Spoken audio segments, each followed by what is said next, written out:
Turning challenges into opportunities. Advancing health for billions in WHO Southeast Asia region.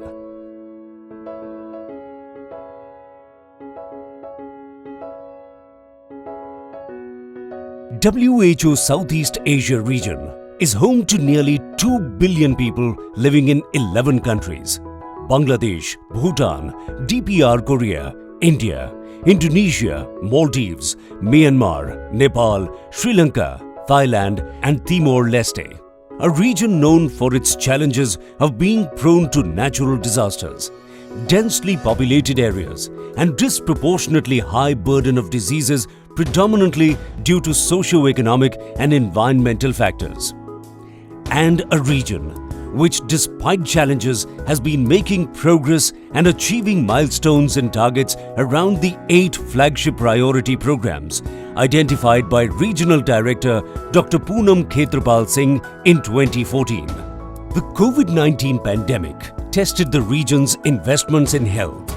Its concerted and focused efforts around the flagship priority programs, including its preparedness to respond to COVID-19, a public health emergency of an unprecedented scale. During the pandemic, member countries demonstrated how challenges can be turned into learnings and opportunities to sustain, accelerate and innovate to ensure health for billions. The vision of Regional Director Dr. Poonam Khetrapal Singh.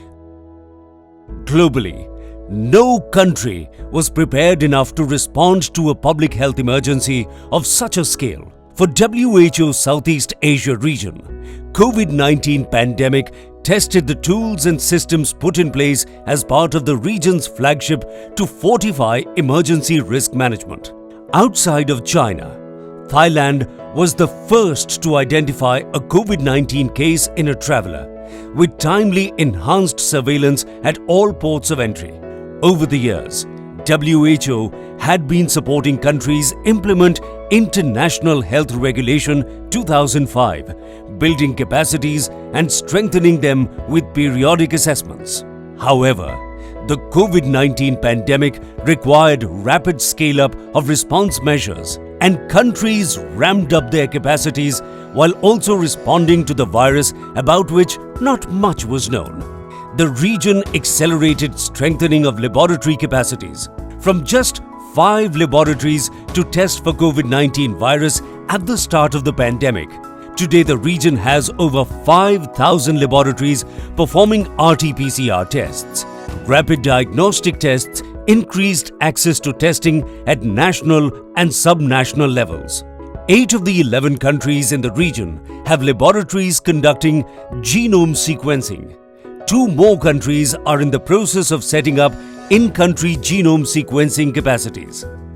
Maldives established and rapidly accelerated its laboratory capacity to cover all atolls. Timor-Leste, which had limited critical care facilities at the start of the COVID-19 pandemic, rapidly scaled up its healthcare system, building capacities for surveillance, critical care, infection prevention and control and case management. Though the challenge was humongous, the scale at which countries accelerated and innovated for preparing health systems to respond to the pandemic was impressive.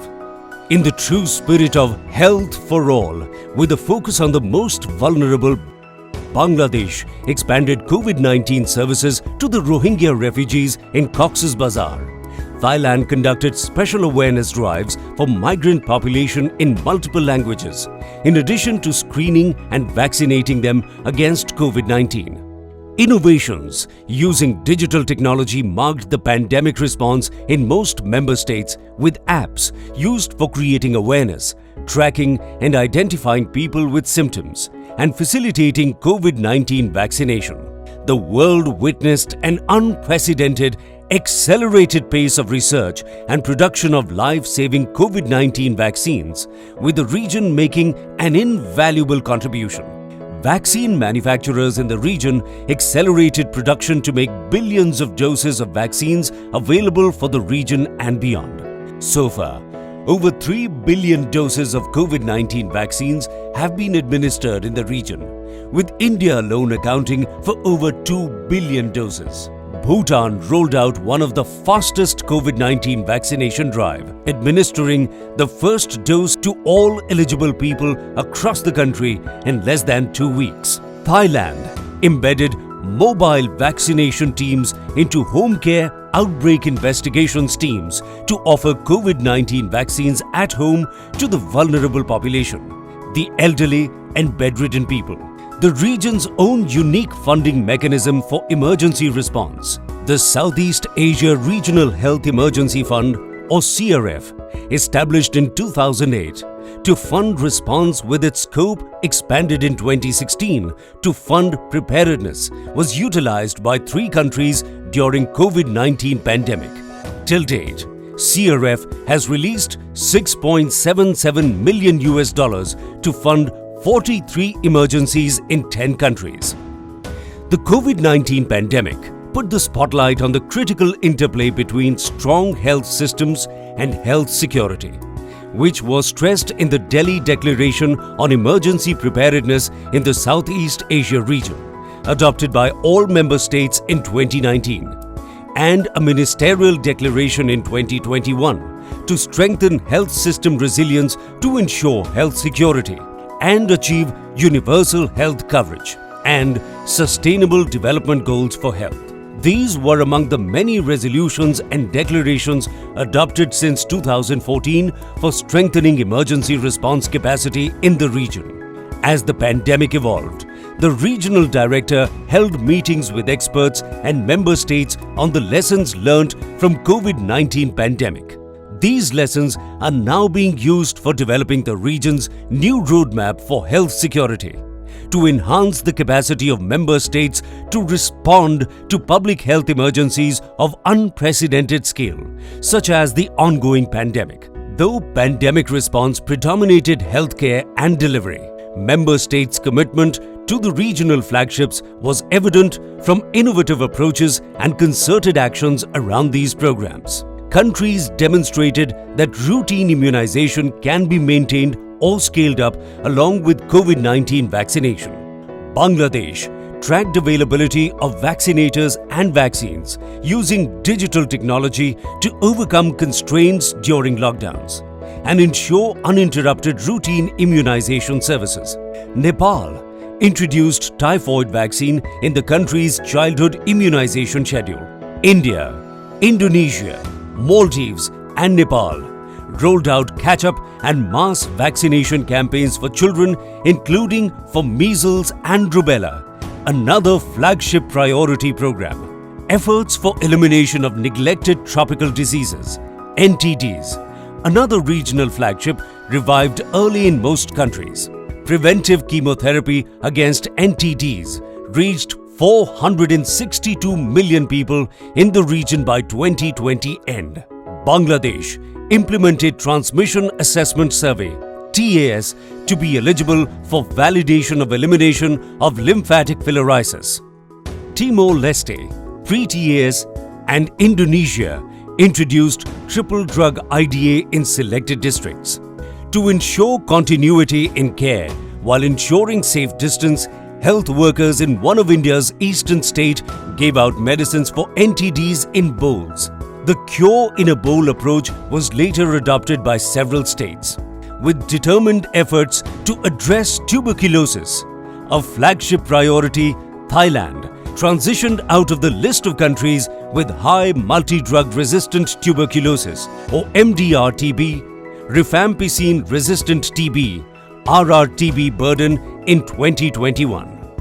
Bhutan ensured screening for TB at flu clinics along with COVID-19, not to miss out on the preventable yet killer disease. As countries focused on ensuring revival of essential services, Nepal launched its first teleconsultation center at Bir Hospital to cater to people in rural areas. Sri Lanka and Thailand used postal system to deliver medicines for non-communicable diseases. Countries changed policies to allow patients take home 3 months' supply of HIV medicines to ensure people with chronic ailments did not miss out on their daily medication due to pandemic restrictions. WHO Southeast Asia region launched the first ever app to help people give up use of tobacco, a major cause for non-communicable diseases. Amidst the many more accelerated action and innovations, the region also continues to sustain its achievements. The region continues to be polio-free and retains its status of maternal and neonatal tetanus elimination. Maldives and Sri Lanka continue to be malaria-free. India, yaws-free. Nepal, trachoma-free. Thailand, Maldives and Sri Lanka sustain elimination of mother-to-child transmission of HIV and syphilis. Maldives, Sri Lanka and Thailand, elimination of lymphatic filariasis. Bangladesh, Bhutan, Nepal and Thailand maintain hepatitis B control. Bhutan, DPR Korea, Maldives, Sri Lanka, Timor-Leste sustain elimination of endemic measles transmission, and Maldives and Sri Lanka, elimination of endemic rubella transmission. Bhutan and Timor-Leste continue to be rubella-free for over 12 months and are awaiting verification. During the pandemic, Maldives and Sri Lanka was certified for rubella elimination and Myanmar for trachoma elimination, sustaining its support to member states in these challenging times. WHO accelerated efforts and adopted innovative approaches to work with member states and deliver on its mandate. Tons of essential medical supplies worth $20 million was brought in quickly to support member states respond to the pandemic. 355 virtual meetings, trainings, expert consultations, reviews and briefings were held. The regional director addressed over 100 of these virtual meetings. With a country-focused approach, the region allocated 83% of its budget to member states during 2020-2021 biennium, a jump from 79% in the previous biennium. WHO remains committed to work with member states across the WHO Southeast Asia region to sustain, innovate and accelerate efforts to ensure health for billions, critical to achieving the Sustainable Development Goals for health and other global targets.